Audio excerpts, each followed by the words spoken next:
है कि सदाकत मलिक साहब की जो किताब आई है भलेसा, ये आज इसको रिलीज़ किया है हमने। और ये किताब जो है ये इस एरिया के कल्चरल हिस्ट्री और हेरिटेज के ऊपर उन्होंने काफ़ी रिसर्च करके ये किताब बनाई है। और मैं जो मलिक साहब हैं उनको बहुत बहुत बधाई देना चाहता हूँ कि उन्होंने ये बहुत ही एक मुश्किल काम जो है वो अपने हाथ में लिया और उसको एक अच्छे से डॉक्यूमेंट किया है। किताब की शक्ल में आप ये हमारे सामने है, बहुत ही खूबसूरत किताब है। और मेरा ये मानना है कि हमारी जो विरासत है, हम बहुत रिच हैं, हमारी लैंग्वेजेस, हमारे कल्चर जो इस पूरे एरिया का जम्मू कश्मीर यूनियन टेरिटरी का है, उसको डॉक्यूमेंट करना और उसके लिए रिसर्च करके उसको डॉक्यूमेंट करना बहुत ज़रूरी है। और बहुत कम लोग हैं जो इस तरह का काम करते हैं और इन चीज़ों को सामने लाते हैं। तो मुझे पूरी उम्मीद है कि ये किताब जो है ये अपने आप में बहुत मुफीद साबित होगी। जो लोग हिस्ट्री और कल्चर के बारे में ज़्यादा जानना चाहते हैं, लैंग्वेज के बारे में ज़्यादा जानना चाहते हैं, उनको वो सारी जो इन्फॉर्मेशन है वो इस किताब से मिलेगी। और मैं अपनी तरफ से और हमारे जितने भी मौजूद लोग यहाँ पे तशरीफ़ फरमा हैं उन सब की तरफ से इनको बहुत बहुत बधाई देना चाहता हूँ, बहुत मुबारकबाद। और मैं उनको यही कहूँगा कि वो ऐसे प्रोजेक्ट्स और लें और जो हमारी विरासत है उसको और जो हमारा ये जो कल्चर है उसको और एनरिच करें इस तरह की रिसर्च करके। बहुत बहुत बधाई आपको और आप सब लोगों का भी बहुत शुक्रिया कि आप लोग यहाँ आए और हमें ये मौका मिला कि हम इसको रिलीज़ कर सकें।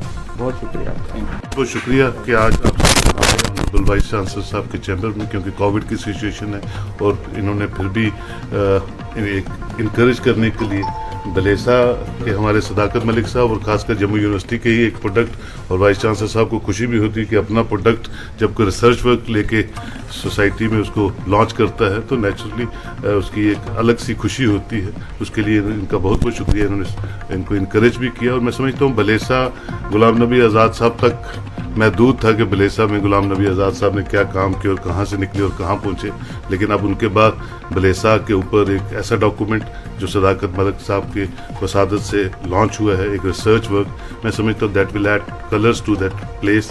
और पूरा चिनाब वैली को इन पे फ़ख्र होना चाहिए कि इसी तरह का काम करते रहें और ज़्यादा से ज़्यादा लोगों को पता चले कि क्या विरसा चिनाब वैली में है। और अगर इसके अंदर भी आप जाएंगे तो आप घुसते जाएंगे तो आप अनंतनाग की तरफ निकलेंगे, सिंथन टॉप की तरफ निकलेंगे। तो मैं इनको मुबारकबाद भी देता हूँ, दुआ करता हूँ कि इसी तरह खिदमत खलक करते रहें। और ये भी एक खिदमत है रिसर्च करने की। Bhalessa cultural history and heritage, जिसका ये मकसद है कि जो सकाफ़त है हमारी, कल्चर है हमारा भलेसा का, but Bhalessa is located in erstwhile Doda, Chenab valley जिसको हम कहते हैं।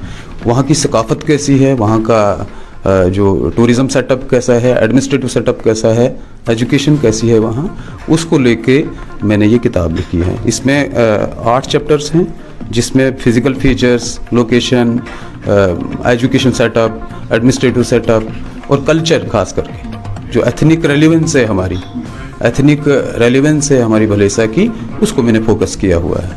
यूथ के लिए क्या मैसेज? यूथ के लिए यही मैसेज है कि आगे बढ़ते रहिए और अपनी जो एजुकेशन है उसको कंटिन्यू कर लीजिए। यंग ऑथर्स के लिए यही है कि सब लोगों को कल्चरल जो डिसेमिनेशन है उसको आगे करना चाहिए, कल्चर को डिसेमिनेट करने की ज़रूरत है।